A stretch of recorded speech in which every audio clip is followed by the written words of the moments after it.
जय अंबे विद्यार्थी मित्रों, चैप्टर नंबर 10 तरंग प्रकाश शास्त्र।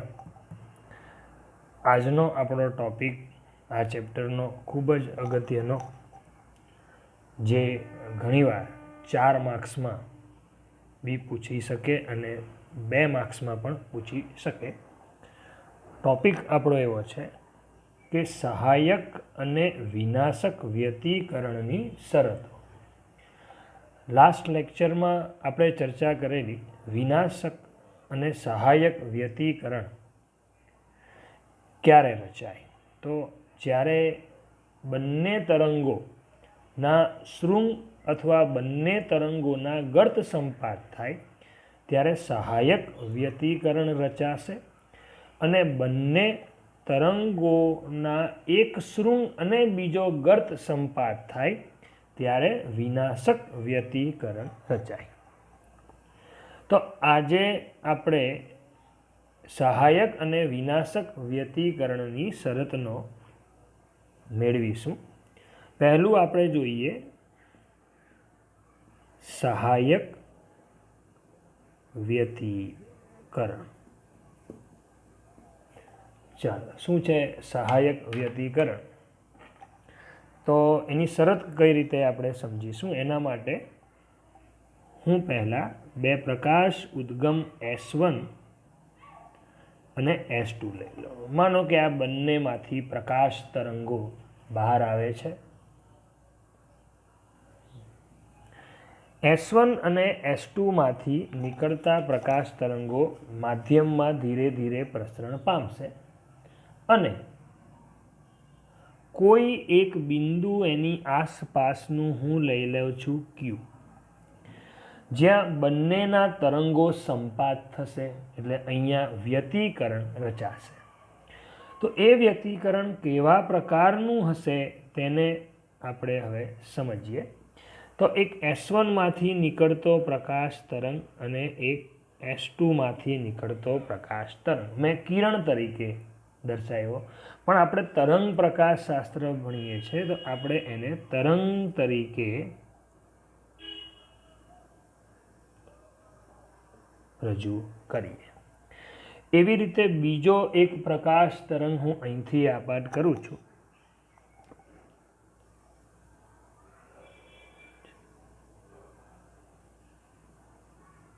આવી રીતે આ બંને प्रकाश तरंगो Q बिंदु पर संपात थई गया। पहला आपणे समझीए कि बंने तरंगो जे प्रकाश उद्गम मांथी निकळे छे केवा छे। तो आकृति परथी बंने प्रकाश उद्गमोमांथी निकळता तरंगो एटले के प्रकाश उद्गम S1 अने S2 मांथी निकळता तरंगो समान कड़ामां प्रसरण पामे। बंने तरंगो एक समान कड़ामां धीरे धीरे आगळ वधीने Q बिंदु पर संपात थाय। मानी लो कि S1 थी Q अंतर અહીં S1 थी Q अंतर हूँ लई लઉં છું 7 લેમ્બડા। आ पथ कहेवाय। एवी ज रीते S2 थी Q અહીંથી आ अंतर हूँ लई लઉં છું 9 લેમ્બડા। જોતા આપણને લાગે કે આ અંતર વધારે છે એટલે મેં એને 9 લેમ્બડા લીધું છે, જ્યાં લેમ્બડા શું છે? પ્રકાશની તરંગ લંબાઈ। એવું નથી કે હું 7 લેમ્બડા અને 9 લેમ્બડા, તમે કોઈ પણ લેમ્બડા લઈ શકો, પણ અહીંયા આપણે એનો તફાવત સમજવાનો છે। એટલે આ તમારું છે 7 લેમ્બડા S1Q અને આ છે S2Q બરાબર 9 લેમ્બડા 9 લેમ્બડા। ચાલો, તો આ બંને પરથી તમને અહીંયા મળશે बंने तरंगो वच्चेनो पथ तफावत केटलो। पथ तफावत एटले रस्तानो तफावत। આ રસ્તો 9 લેમ્બડા લાંબો છે, આ 7 લેમ્બડા લાંબો છે, એટલે આ વધારે છે. તો પદ તફાવત આપણને અહીંયા મળશે S2Q માઇનસ S1Q બરાબર 9 લેમ્બડા માઇનસ 7 લેમ્બડા બરાબર મળ્યો 2 લેમ્બડા. એટલે કે 2 લેમ્બડા આ મોટો છે, આ જે પદ છે એ 2 લેમ્બડા વધારે છે. એનો મતલબ હું એવું કહીશ કે આ 9 લેમ્બડા રસ્તો, આ 7 લેમ્બડા, એટલે કોણ વહેલો પહોંચશે? તો 7 લેમ્બડા વાળો વહેલો પહોંચશે અને 9 લેમ્બડા વાળો તરંગ લેટ પહોંચશે, મોડો પહોંચશે. કેટલો મોડો હશે? તો એનો પથનો રસ્તો આપેલો છે 2 લેમ્બડા. એટલે અહીંયા આપણે એવું લખી શકીએ કે S1 માંથી નીકળતા તરંગ કરતા S2 માંથી નીકળતું જે તરંગ છે એ 2 લેમ્બડા જેટલો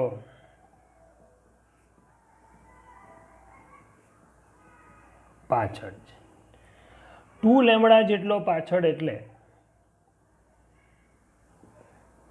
આને આપણે 1 લેમ્બડા કહીએ છીએ.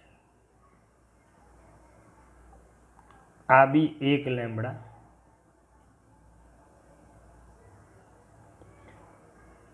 એટલે ટોટલ કેટલા થયા? 2 લેમ્બડા જેટલો પાછળ. એટલે કેટલા ચક્ર થઈ જાય? આ એક આવર્ત ચક્ર અને આ બીજો આવર્ત ચક્ર, એટલે 2 આવર્ત ચક્ર પાછળ છે. કેટલા થયા? ટોટલ 2 આવર્ત ચક્ર પાછળ છે. બરાબર. એક આવર્ત ચક્ર એટલે એક દોલન કહી શકાય, એટલે એક તરંગ લંબાઈ કહેવાય. એને હું 4 ભાગમાં વહેંચી દઉં. જો એને હું 4 ભાગમાં વહેંચી દઉં,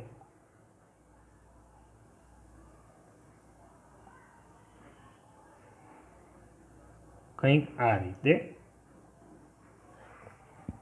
તો આ 0 કહીશ, આને કહીશ π/2, આ પાઈ એટલે અડધું ચક્ર પૂરું થાય એને હું પાઈ કહી દઉં. થોડુંક આગળ વધીએ, અહીંયા આવશે એટલે 3π/2 અને આ છેલ્લું તમારું કહેવાશે અહીંયા 2π. તો એક તરંગ પૂરું કરે તો લંબાઈ લેમ્બડા, પથ રસ્તો લેમ્બડા જેટલો અને કળા કેટલી? 2π જેટલી. આ ધ્યાન રાખવા જેવી બાબત છે આમાં. ચાલો, તો હું હવે અહીંયા S1 માંથી જે નીકળતું તરંગ છે એ ક્યાં પહોંચશે ભાઈ? Q બિંદુ આગળ. તો S1 માંથી નીકળતા તરંગનું સ્થાનાંતર, જેને હું Y1 કહી દઉં, તો એ શું લખાશે? A cos ωt. આ પહેલા જે તરંગ તમારું S1 માંથી નીકળે છે એનું સમીકરણ હું 1 આપી દઉં. ચાલો, હવે કયું તરંગ બીજું બહાર આવશે? તો ભાઈ S2 બી છે જ. તો S2 માંથી નીકળતા તરંગનું સ્થાનાંતર શું લેવાશે? જોજો, એને ધ્યાનથી લખીશું. બંને તરંગો સમાન કળામાં છે અને બંનેના કંપ વિસ્તાર બી આપણે સમાન લીધા છે. એટલે એ કળા સમાન છે પણ પથ તો દૂર છે, જેથી એનું કોસ એ કેટલો પાછળ રહી ગયો? તો ભાઈ 2 લેમ્બડા જેટલો પાછળ છે. એટલે 2 આવર્ત ચક્ર પાછળ. એક આવર્ત ચક્ર એટલે 2π જેટલો. તો 2 આવર્ત ચક્ર એટલે કેટલો પાછળ થાય કળામાં? 4π જેટલો. એટલે આ આવશે આની કળા ωt. તો આની કળા એની કળા કરતાં 2π એક કળાએ થાય, એટલે ટોટલ કળા અહીંયા કેટલી પાછળ કહેવાશે? 4 પાઈ, બરાબર છે. કારણ કે એક લેમ્બડા જો પદ તફાવત હશે એની કળા તફાવત હશે 2 પાઈ. એક લેમ્બડા કળા તફાવત પદ તફાવત હશે એનો કળા તફાવત હશે 2 પાઈ. આ આપણે પહેલાં તો મગજમાં એને લોક કરી દો. એટલે 2 લેમ્બડા પાછળ છે એટલે એ કળામાં કેટલો પાછળ થઈ ગયો? 4 પાઈ. હવે આને હું વ્યવસ્થિત લખી દઉં તો એ કોસ 4 પાઈને આગળ લઈ લો એટલે માઇનસ કોમન કાઢું. કોસ એવો વિધેય છે કે એને પ્લસ ઓર માઇનસ સાથે કળામાં કોઈ ફરક પડતો નથી. હા, સાઇન હોય તો હું આગળ માઇનસ લખી શકું. એટલે આ લખાશે 4 પાઈ માઇનસ ઓમેગા ટી. હવે cos 4 pi minus omega T એટલે હવે ચરણમાં જવું પડશે. ચાલો ચરણ હું તમને એકદમ શોર્ટમાં સમજાવી દઉં. આ 0, આ પાઈ બાય 2, આ તમારો પાઈ, આ 3 પાઈ બાય 2 અને આ 2 પાઈ. પાછો ફરીને આવો એટલે 2 પાઈ. જો 0 થી પાઈ 2 પાઈ તો અહીંયા થશે તમારો 3 પાઈ. ફરીને આવો એટલે આ થયો તમારો 4 પાઈ. તો 4 પાઈ માઇનસ એટલે 4 પાઈ માઇનસ જે છે ઓમેગા ટી એ કયા ચરણમાં આવ્યો? તમારા ચોથા ચરણમાં. આ પહેલું ચરણ, આ બીજું ચરણ, આ ત્રીજું અને આ ચોથું. તમને યાદ હશે આપણે આવું ઘણીવાર લખતા આવ્યા છે ઓલ STC. ચોથા ચરણમાં કોસ આવે પ્લસ એટલે અહીંયા તમારું આ સ્થાનાંતર y2 શું થશે? એ કોસ. કારણ કે જો પાઈ 2 પાઈ 3 પાઈ 4 પાઈ હોય તો કોસનું કોસ જ રહી અને સાઇનનું સાઇન રહી. એટલે કોસ 4 પાઈ માઇનસ એટલે ચોથું ચરણ, ચોથા ચરણમાં કોસ ઋણ એટલે ચોથા ચરણમાં કોસ ધન એટલે અહીંયા આવશે કોસ ઓમેગા ટી.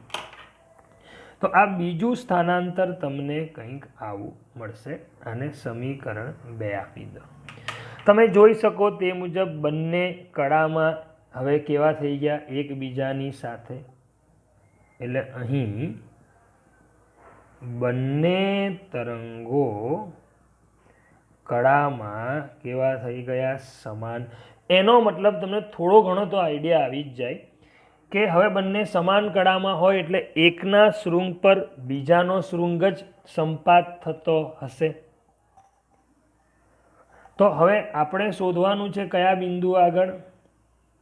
તો બિંદુ Q આગળ આ બંને તરંગો સંપાત થાય.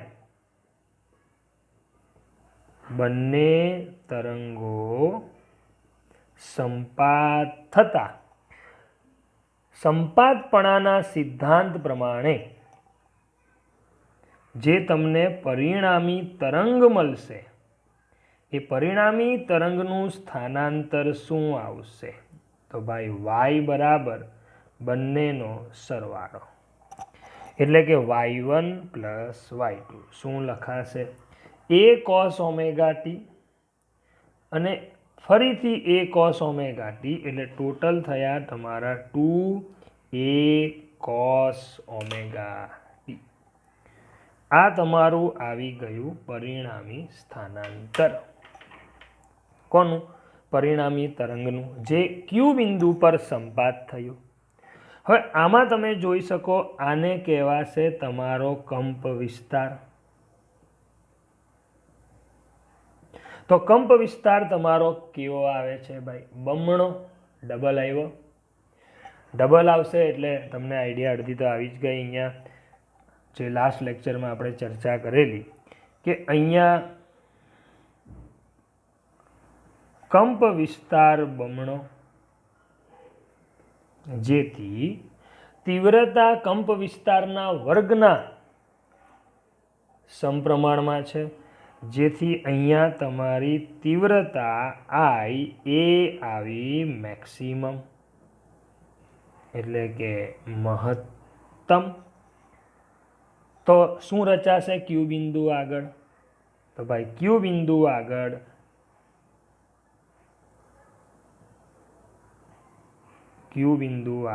રચાય સહાયક વ્યતિકરણ. તો ક્યુ બિંદુ આગળ આપણને મળશે સહાયક વ્યતિકરણ. તો અમુકને પ્રશ્ન છે સાહેબ બે જ આવા જ તરંગ 7 અને 9 લેમ્બડા જ હોય તો બીજા કોઈ હોય તો નહીં ચાલે? ચાલે, માની લો. એના માટે આપણે બીજા બે તરંગો લઈએ. હું 6 લેમ્બડા અને 7 લેમ્બડા લઉં છું.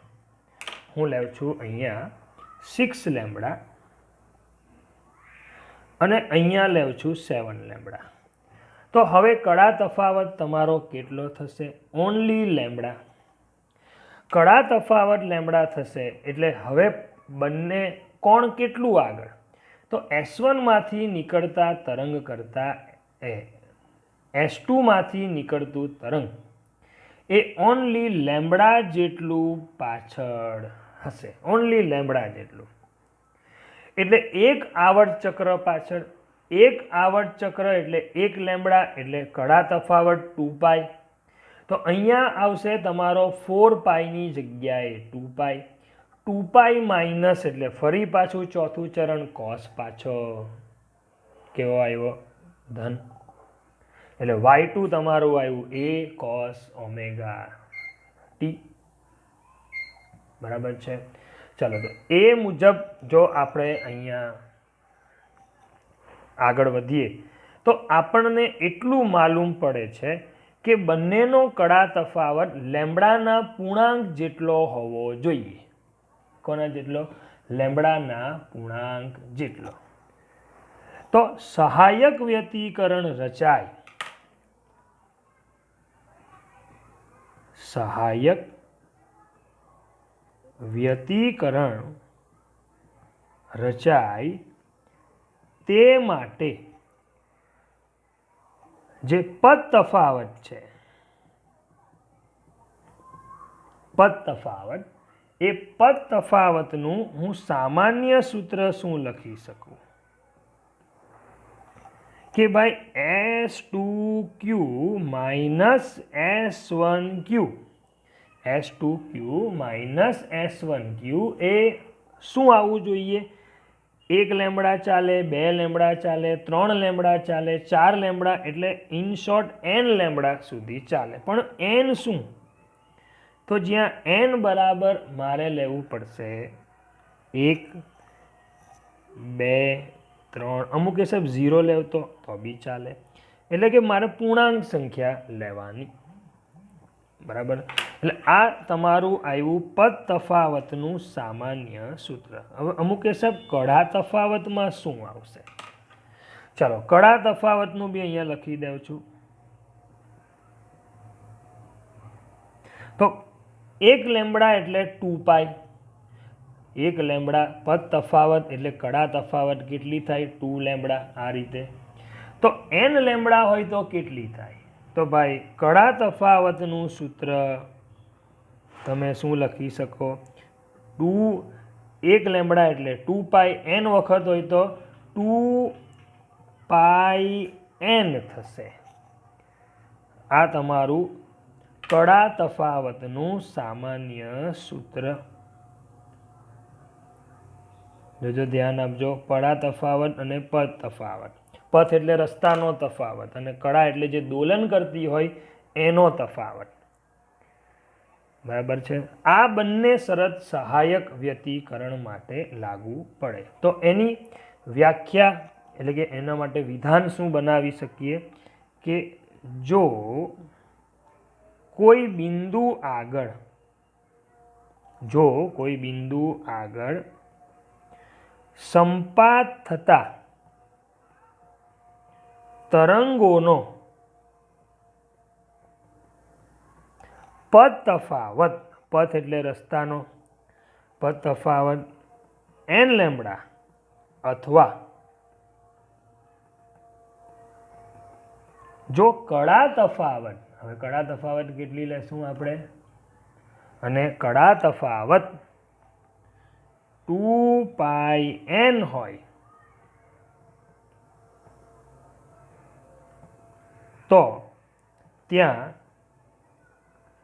તમને તીવ્રતા મળશે મહત્તમ,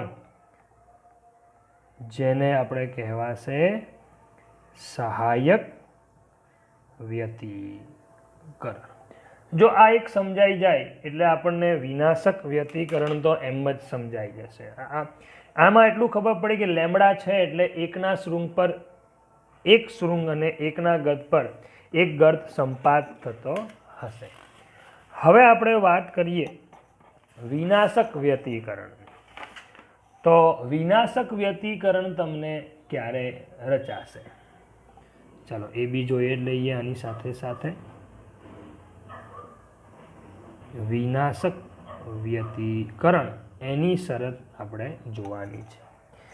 તો એના માટે ફરીથી આપણે એક પ્રકાશ ઉદ્ગમ S1 અને બીજું પ્રકાશ ઉદ્ગમ S2. હવે એ પણ પોતાનામાંથી તરંગો બહાર પાડશે અને આજુબાજુ કોઈ એક બિંદુ હું ફરીથી લઈ લઉં છું. અહીંયા એક બિંદુ લઈ લઉં આ.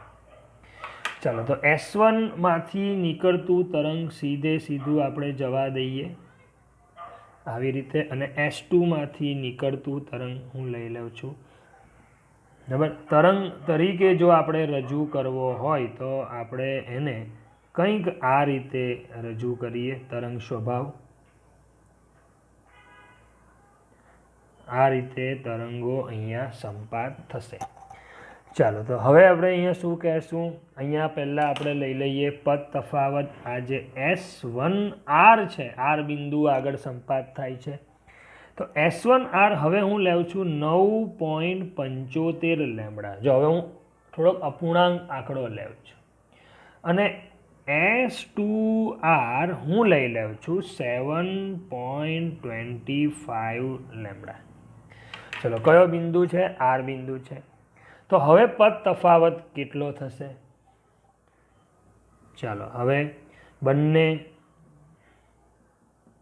શોર્ટમાં લખી દઉં છું કે તરંગો બિંદુ R આગળ સંપાત થાય ત્યારે ચાલો પદ તફાવત કેટલો થશે? તો પદ તફાવત અહીંયા આપણે મેળવીએ S1R માઇનસ S2R. શું લખાશે? S1R 9.75 lambda minus 7.25 lambda. જો બંનેની આપણે બાદબાકી કરીએ તો 9માંથી 7 જશે એટલે 2 અને 75માંથી 25 જાય એટલે 5, એટલે પદ તફાવત આ વખતે આપણને મળે છે અપૂર્ણાંક. કેટલો? 2.5 લેમ્બડા. બરાબર છે.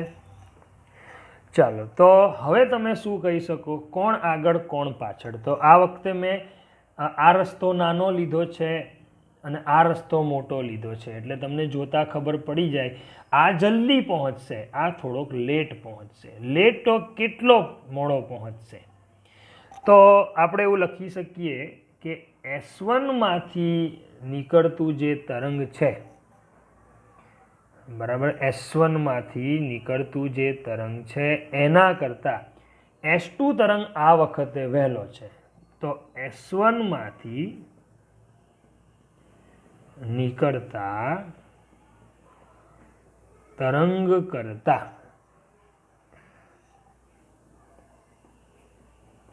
S2 માંથી નીકળતું તરંગ કેટલો આગળ છે ભાઈ? 2.5 લેમ્બડા. પથમાં 2.5 લેમ્બડા એટલે કેટલો લખી શકાય? 1 લેમ્બડા એટલે 1 આવર્ત ચક્ર, 2 લેમ્બડા એટલે 2 આવર્ત, આ તો અઢી છે, બરાબર. એટલે 2.5 જેટલા આવર્ત ચક્ર શું કહેવાશે? આગળ.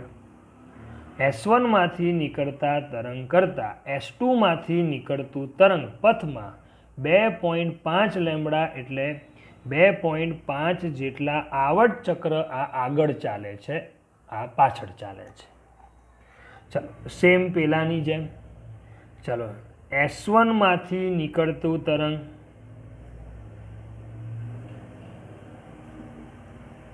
ચાલો S1 માંથી નીકળતા તરંગ માટે સ્થાનાંતર શું લવાશે? હવે સેમ પેલાની જેમ જ y1 બરાબર a cos ઓમેગા ટી, અને એવી રીતે S2 માંથી નીકળતા તરંગ માટે હવે ધ્યાન આપજો, y2 બરાબર a cos. હવે એ કેટલો આગળ છે? તો ઓમેગા ટી પ્લસ એની કડા ઓમેગા ટી છે એટલે આની કડા ઓમેગા ટી હોવાની, પણ કેટલો આગળ છે? તો 2.5 લેમ્બડા. આપણે જોઈ ગયા હમણાં જ 1 લેમ્બડા એટલે 2 પાઈ કડા તફાવત. તો 2.5 લેમ્બડા બરાબર કેટલા? તો 2.5 ગુણ્યા 2 પાઈ એટલે 5 પાઈ કડામાં આગળ હશે, એટલે અહીંયા લખાશે 5 પાઈ. હવે 5 પાઈ પ્લસ, ચાલો ફરીથી આને વ્યવસ્થિત લખી નાખું, a cos 5 pi plus omega T, 5 pi plus omega T. હવે 5 પાઈ પ્લસ એટલે કયું ચરણ આવશે? આ 0, આ પાઈ, આ 2 પાઈ, આ 3 પાઈ, આ 4 પાઈ, આ 5 પાઈ. 5 પાઈ પ્લસ એટલે એ અહીંયા આવશે. આ એટલે કયું ચરણ આવ્યું કહેવાશે? ત્રીજું ચરણ. ત્રીજા ચરણમાં કોસ કેવો હોય? ઋણ. એટલે y2 બરાબર લખાશે minus a cos omega T. મેં કીધું તે મુજબ પાઈ, 2 પાઈ, 3 પાઈ હોય તો પાઈનું કોસનું કોસ અને સાઈનનું સાઈન. એટલે એક સ્થાનાંતર આપણને ધન મળે, એવું જ બીજું સ્થાનાંતર આપણને ઋણ મળ્યું. એનો મતલબ અહીંયા તમને અડધો અંદાજ તો આવી જાય કે એકના શૃંગ પર બીજાનો ગર્ત સંપાત થયેલો હોવો જોઈએ. તો પરિણામી તરંગની આપણે વાત કરી દઈએ. તો પરિણામી તરંગનું સ્થાનાંતર y બરાબર y1 પ્લસ y2. તો કેટલા આવશે? અહીંયા તમને અંદાજ આવી જ ગયો, a cos omega T minus a cos omega T, એટલે ટોટલ y બરાબર 0. y બરાબર 0 એનો મતલબ કે કંપ વિસ્તાર 0, જેથી તીવ્રતા I પણ શું આવશે? 0. એટલે આ જગ્યાએ તમને કંઈ જોવા જ નહીં મળે. કેવું કહેવાય? બોલો. તીવ્રતા એટલે પ્રકાશનો જથ્થો. આ બિંદુ આગળ પ્રકાશનો જથ્થો 0 છે. બંને તરંગો આપાત થયા, સંપાત થયા છતાં પણ તે જગ્યાએ પ્રકાશનો જથ્થો જોવા નહીં મળે. આ જ ખૂબી છે આ ઘટનાની, કે અમુક જગ્યાએ ફૂલ જથ્થો જોવા મળશે જેને સહાયક કહીએ, અમુક જગ્યાએ કંઈ જ જોવા નથી મળતું. તો ત્યાં શું હશે? તો ત્યાં કાળી લાઈન હશે, અને જ્યાં સહાયક હશે ત્યાં ફૂલ પ્રકાશિત લાઈન હશે. તો અહીંયા તીવ્રતા 0, કંપ વિસ્તાર 0, એટલે અહીંયા શું રચાશે? આપણે કહી શકીએ આ બે વસ્તુ પરથી આપણે કહી શકાય કે આર બિંદુ જે છે એ આર બિંદુ આગળ રચાશે વિનાશક વ્યતિકરણ. શું રચાશે ભાઈ? વિનાશક વ્યતિકરણ. ખ્યાલ આવ્યો અહીંયા? તો એનું સામાન્ય સૂત્ર હવે શું લખીશું? બાબા વિનાશક વ્યતિકરણ માટેનું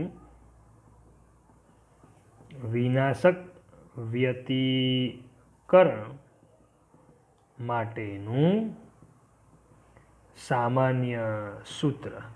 પહેલાં હું લખું છું પદ તફાવત માટે. શું લખાશે? શું હોવો જોઈએ પદ તફાવત? તો કાં 0.5 લેમ્બડા આવે તો બી ચાલશે. 0.5 લેમ્બડા એટલે પાઈ. જો 1.5 આવશે તો 3 પાઈ આવશે. 2.5 આવ્યા તો 5 પાઈ આવ્યા. એટલે અહીંયા એટલું આપણને ખ્યાલ આવી જાય કે n+1/2 લેમ્બડા હોવું જોઈએ. જ્યાં જો અહીંયા ખબર પડી જશે n બરાબર 0 1 2 3 એટલે n બરાબર 0 લઈ લો. n બરાબર 0 લો. કેટલો આવ્યો? અડધો લેમ્બડા આવી ગયું. અડધો લેમ્બડા હોય તો વિનાશક વ્યતિકરણ રચાય. અડધો લેમ્બડા હોય એટલે તમને અંદાજ આવી જાય કે એકની ઉપર બીજાનો ગર્ત એટલે એકના શૃંગ પર બીજાનો ગર્ત સંપાત થયેલો હોવો જોઈએ. ચલો, એવી રીતે અહીંયા કડા તફાવત શું લખી શકો? શું લખાશે કડા તફાવત? તો આના આધારે આપણે બનાવીએ તો 1 લેમ્બડા બરાબર 2 પાઈ. તો n+1/2 લેમ્બડા બરાબર કેટલા? તો ભાઈ n+1/2 into 2 પાઈ. n+1/2 into 2 પાઈ અહીંયા બનાવી શકો. 1 લેમ્બડા એ 2 પાઈ એટલે તમારે શું કરવાનું? લેમ્બડાની જગ્યાએ 2 પાઈ મૂકી દેવાનું. બસ લેમ્બડાની જગ્યાએ મૂકી દેવાનું 2 પાઈ એટલે n+1/2 into 2 પાઈ આવશે. આ કડા તફાવત મળી. આને હજી વ્યવસ્થિત લખો તો 2n+1. હવે આ તમારો પદ તફાવત અને આ તમારો કડા તફાવતનું સામાન્ય સૂત્ર. કડા તફાવતનું જે આ સામાન્ય સૂત્ર છે એમાં હું જો લસા લઈ લઉં તો 2n+1 / 2 into 2 પાઈ. 2 કેન્સલ એટલે બીજું તમે આની જગ્યાએ લખી શકો 2n+1 into પાઈ. કારણ કે આ તમારું આવશે 2n+1 into પાઈ. તો અહીંયા તમારે શું લખાશે એની શરત કે જો સંપાતીકરણ બિંદુ આગળ શોર્ટમાં લખી દઉં છું કે જો સંપાતીકરણ અથવા સંપાત થતા બિંદુ આગળ પદ તફાવત n+1/2 into લેમ્બડા અથવા કડા તફાવત 2n+1 into પાઈ તો ત્યાં પ્રકાશની તીવ્રતા આવે 0 જેને કહેવાય વિનાશક વ્યતિકરણ. ખ્યાલ આવ્યો તમને? આ રીતે બંને ટોપિકમાંથી કોઈ એક પણ પૂછાય. બંને મોસ્ટ આઈએમપી